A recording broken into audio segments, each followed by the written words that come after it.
So when you guys started the company, when was it kind of like, I guess you could say, when it started picking up, where you guys started to see a major, tremendous growth, I guess you can say?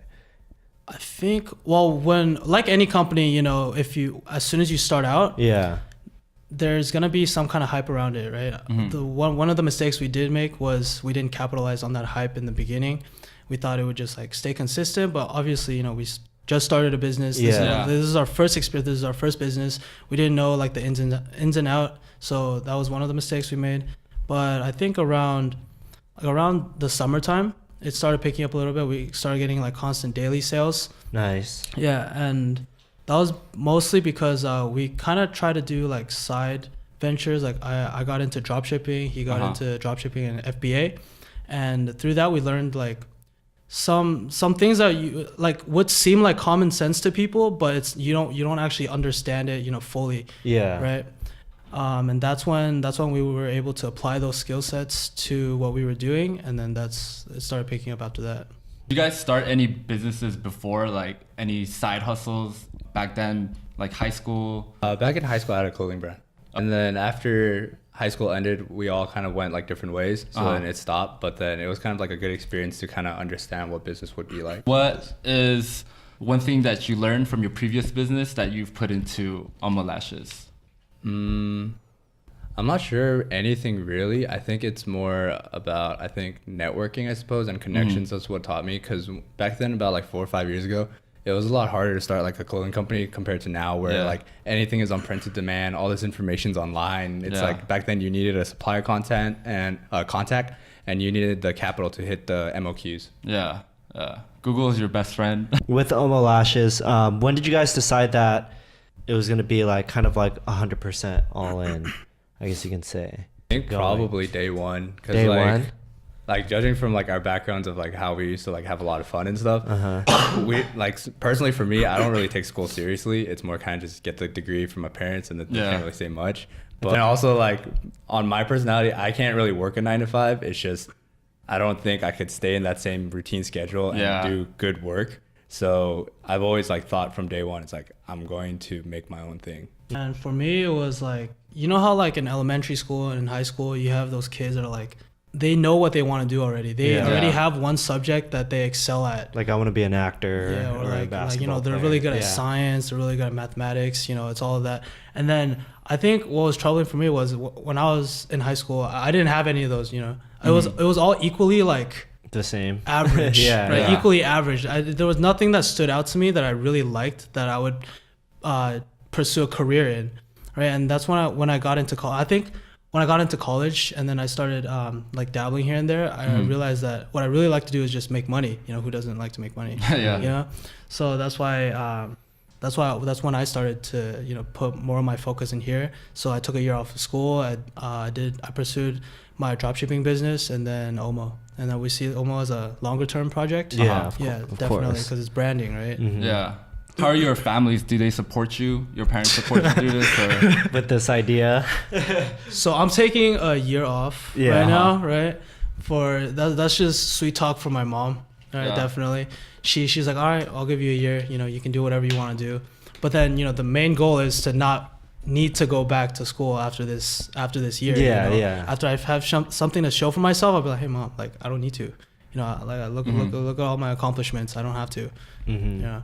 I think my parents don't take me too seriously, because it's kind of like, it's like, oh, you should try it. And they've always said that from day one. Like, they don't really say no to, like, whenever I say, Dad, I want to try something. But it's always more like, just try it. And then, you know, you're going to go to a company later. I'm like, okay. But in the back of my mind, I'm like, nah. So you guys are only a team of 3 then? As of right now, yeah. Because we realized, like, as time went on, that we have the ideas, but we don't have the skill set to complete those, to execute it basically. And then we go to a lot of like speakers, like they give us tips and advice and stuff. Like I went to Draymond, what was it?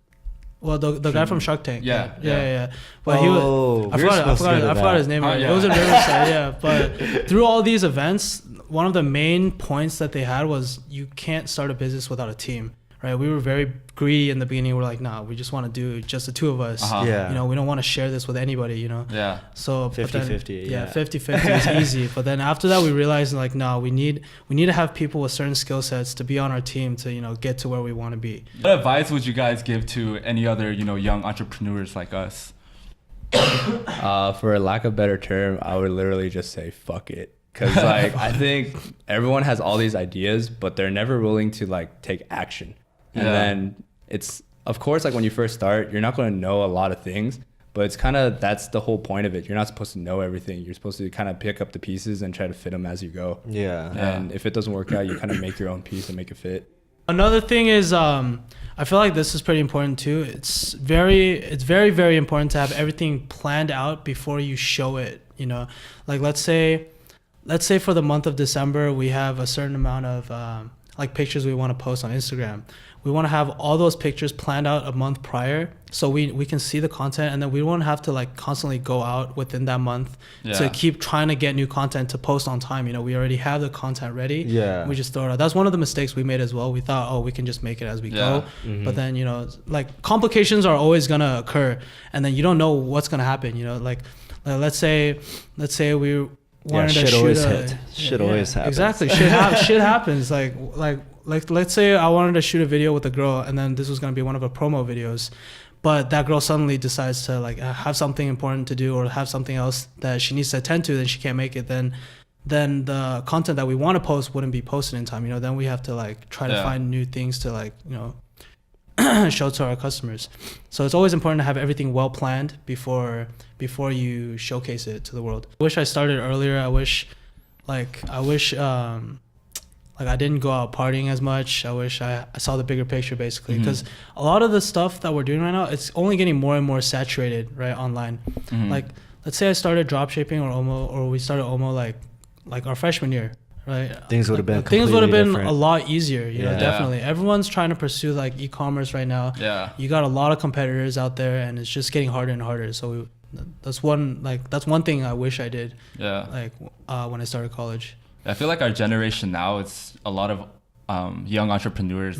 Like this generation, we're all about trying to start businesses. Exactly. Yeah. Yeah. But what about you, Chris? What advice would you give to your younger self? I think the same. Probably start earlier. Yeah. If not, like do it a little more diligently, and maybe like college really wasn't worth it. Yeah. Yeah. I think for me, it's like I like to see results really fast, right? Or at least I want to see like something that shows me that, oh, this is gonna go somewhere. I know college is like a super long-term thing, you know. You have to go to school, you have to go get your master's, all that, maybe intern, and then get a job, and then you start all the way from the bottom again, and then you got to work your way up. Yeah. So I just saw this like it's not as motivating for me, you know. I did like okay in school, but like I didn't like really go out of my way to try super hard, because it's like, okay, like it's going to be another like 10-15 years before I get anywhere. You know, like this is so long term that it just doesn't give me any motivation to do it. Yeah.